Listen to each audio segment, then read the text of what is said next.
Welcome to Very Old Money, a podcast that looks at history through money.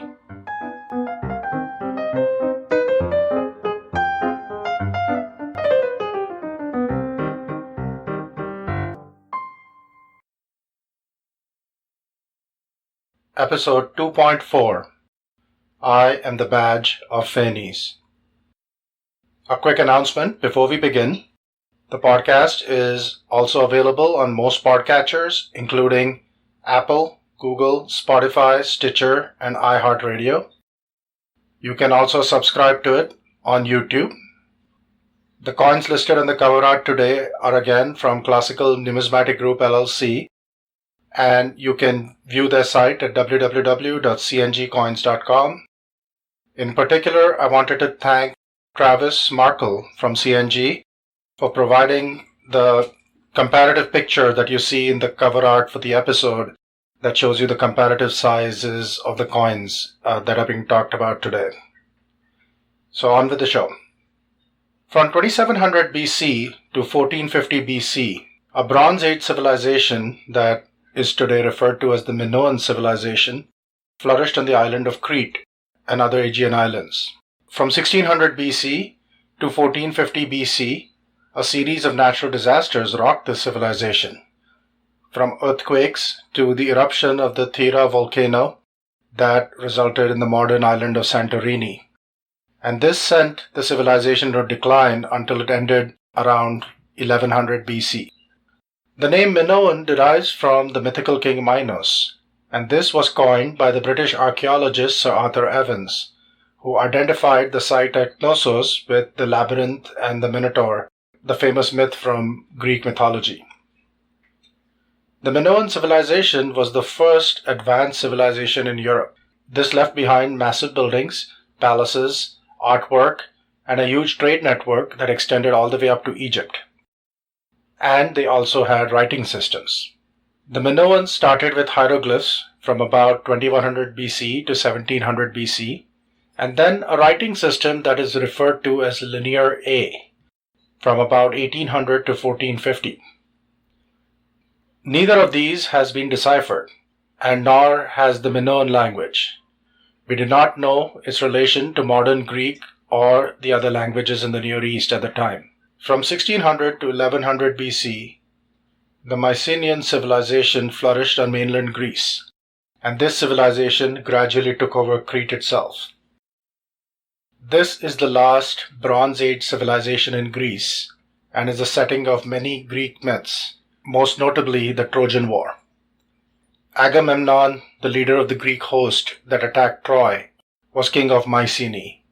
Around 1450, a new script descended from Linear A emerges that has been classified as Linear B. Now these scripts got their name because they look like lines when compared to the previous hieroglyphs. Now, unlike Linear A, this one has been deciphered by a self-taught British linguist, Michael Ventris. Ventris noticed that certain symbol combinations appeared only on tablets found in Crete, and he postulated that these might actually be place names on the island. And his guess was right. And as a result, he unlocked much of the text and made the additional discovery that the underlying language of Linear B was in fact Greek. Now Linear A and Linear B share many symbols. Unfortunately, using the values associated with Linear B produces unintelligible words, which again, as I said, raises the question, what exactly was the Minoan language? And it does not appear to be related to Greek. Mycenaean Greece was one of the civilizations that fell during the Bronze Age collapse that has been mentioned on the podcast a few times. This was the collapse that saw the fall of the Hittite Empire and that severely weakened the New Kingdom in Egypt. So this happened around 1100 BC, and this led to 3 centuries that are sometimes called the Greek Dark Ages. In this period, there are no written records from Greece. And when writing re-emerges in the late 9th and early 8th centuries, the new alphabet borrows from another one that existed in the Near East. Phoenicia was a thalassocratic, that is seaborne, civilization It was a Semitic-speaking civilization in the Mediterranean, and it originated in the Levant, specifically Lebanon. This civilization, like Greece, was organized into city-states, and most of these are centered in modern Lebanon. And these cities are famous cities of antiquity, and some of them continue on to this day. Tyre, Sidon, Arvad, Berytus, Beirut, Byblos, and later Phoenician colonists would found a city in North Africa, Carthage. Now each city-state was politically independent, and we do not know to what extent Phoenicians viewed themselves as a single nationality. And this is something that affects Greece down the road too. Around 1050 BC, the Phoenicians came up with the oldest verified alphabet in the world. It consisted of 20 consonant letters, and the vowels were left implicit.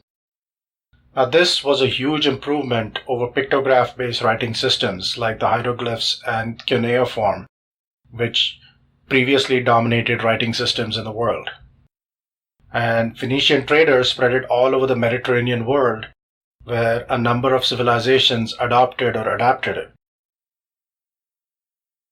The Paleo-Hebrew alphabet is a local variant of Phoenician, as is the Aramaic alphabet, the ancestor of modern Arabic. Modern Hebrew script is a stylistic variant of Aramaic. The Greeks adapted the Phoenician alphabet with an added innovation. They were the first to have distinct letters for vowels. Now, there were many local variations of the Greek alphabet until it was standardized into the 24 Greek letters we know today. And this was done in the 4th century BC. From Greece, this alphabet spread. It was adopted by the Etruscans in Italy, who then passed it along to another tribe called the Latins, who adopted 21 of the 27 Etruscan characters, and over time that grew into the 26-letter Latin alphabet that we still use today. Now, when you compare the Phoenician alphabet with some of the alphabets of the languages that adapted the alphabet from Phoenician, you can see some similarities. So the Phoenician letters Al, Bet, Gimel, and Dalt became Alap, Bet, Gamma, Dalat in Aramaic. In Arabic, they become Aleph, Ba, Jim, and Dal. In Greek, you get Alpha, Beta, Gamma, and Delta. And obviously in Latin, you get A, B, C, and D. The word alphabet itself is derived from joining the first two letters from the Greek alphabet, alpha and beta. That gives you alphabet. So why have I spent all this time discussing languages today? Because the coins we are dealing with are the first coins with a Greek inscription on them. These coins are referred to as the coins of Phanes, and the reason for that will be explained soon. They are among the first known Greek coins, and a hemihecte was found in the famous Artemision hoard at the Temple of Artemis in Ephesus, and that hoard has been mentioned a couple of times already. This, along with the presence of a stag on the design, and the stag is an animal associated with Artemis, goddess of the hunt, suggests that these coins come from Ephesus. These coins come in 7 denominations, from a full stater down to a 196 stater, and 5 of these are on the cover art today and on the website. And these have different varieties, with the stag facing in different directions, and sometimes you have other symbols of a pentagram or a triad of pellets on them. Now, only the 2 largest denominations have text. The full staters carry a legend, Phaneos Emi Sima, or something similar to that, and that legend has been translated to I am the badge of Phanes. The trites or 1/3 staters just have the name Phaneos of Phanes. Now, even though the smaller coins don't have a legend, numismatists are pretty sure that these coins are definitely linked, because the depiction of the stag is consistent. These coins are minted to the same weight standard, and often the reverse punch on these coins is used across different denominations. And that's the sort of die matching that I've mentioned a couple of times that helps you associate coins of a series together. Now the text on these coins, the letters of these coins are in retrograde. Now, other than maybe the 124th stater, these denominations are all pretty rare, and most are known by only a handful of examples. All these coins are again still in electrum, and they are generally dated between 625 to 600 BC. There are 5 coins in the cover art today from the 7 varieties of this series that are known, and again, these are all from CNG. And these are all being grouped together in decreasing size from left to right. The first of these is a trite, 14 millimeters and 4.67 grams. And you have Phaneos in retrograde archaic Greek. And below that you have a stag grazing right. And the indentations of the body signify the dappled coat of the stag. The reverse has 2 incused punches. Each of those has raised intersecting lines. Now these are very, very rare. There are about probably less than 20 trites of Phanes that are known. Now the number of full staters is actually even lower. Only 5 of these have hit public auction, and according to heritage auctions, based on rumors of some of these that may have traded privately, there probably aren't more than 12 of these known. The second coin in the image is a hecte. That's a 1/6 stater, so 9.55 millimeters and 2.35 grams. Now you no longer have space for the full stag, but you just have the forepart, and the reverse has an abstract geometric pattern with an incused square punch. The third one is a hemihecte, so half of a 6 stater or a 12 stater, so 8 millimeters and 1.16 grams. And again, you have the forepart of the stag facing right, and the head is reverted, and on the reverse you have an abstract geometric pattern within the incused square. The fourth of these coins is a 24th stater, 6 millimeters and 0.57 grams. Now these coins are getting really, really small at this point. Again, on the obverse, you have the forepart of the stag facing right with the head reverted, and the reverse has an incused square punch with raised lines within the punch. And the last coin is getting really, really small. It's a 48 stater, 4.5 millimeters and only 0.28 grams.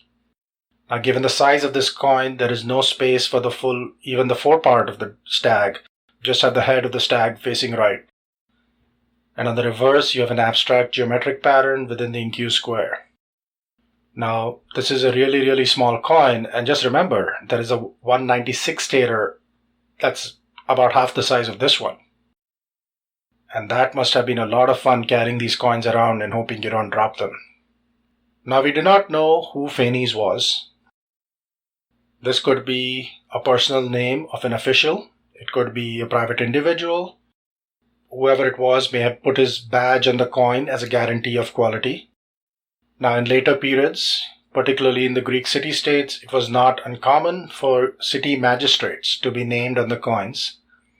And it's possible Phanes was one of them. But again, this is conjecture.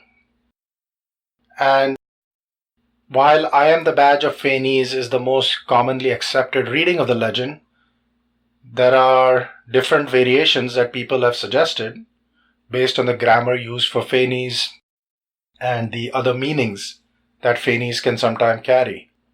Another reading of the legend translates to, I am the tomb of light. Now Phanes can mean light and Sema can mean tomb. In this case, Phanes is probably a divinity, perhaps as Apollo Phanios, the light bringer, or Artemis due to the stag. Now Apollo is the twin of Artemis in Greek mythology, and he is often associated with his sister on art and even on coins. There are later Greek coins which will have Artemis on the obverse and Apollo with his bow on the reverse. But again, this is all conjecture. We really have no idea who the actual issuer of these coins was. So, as with the inscribed Lydian coins that we talked about in episode 2.1, where we didn't know whether Valavet refers to King Aliates or just a local official. Even with the first inscribed Greek coin, we are unable to avoid conjecture and mystery. But the coins of Phanes are a big step in numismatics, because in the Greek world, as I said, this is the first coin to actually carry text on them, and this is something that will continue in the future. So next time, we will conclude this season that's taken a look at the introduction of Western coinage with a look at Cyrus the Great. And yes, we're getting back to Cyrus the Great, asserting control over Lydia in the aftermath of his defeat of Croesus in the King's Peace. See you soon. If you like this episode, please give this podcast a 5-star review on iTunes or on the podcatcher from where you access this podcast. This is a new podcast, and good reviews are essential in helping us get the word out. So thank you in advance for your support.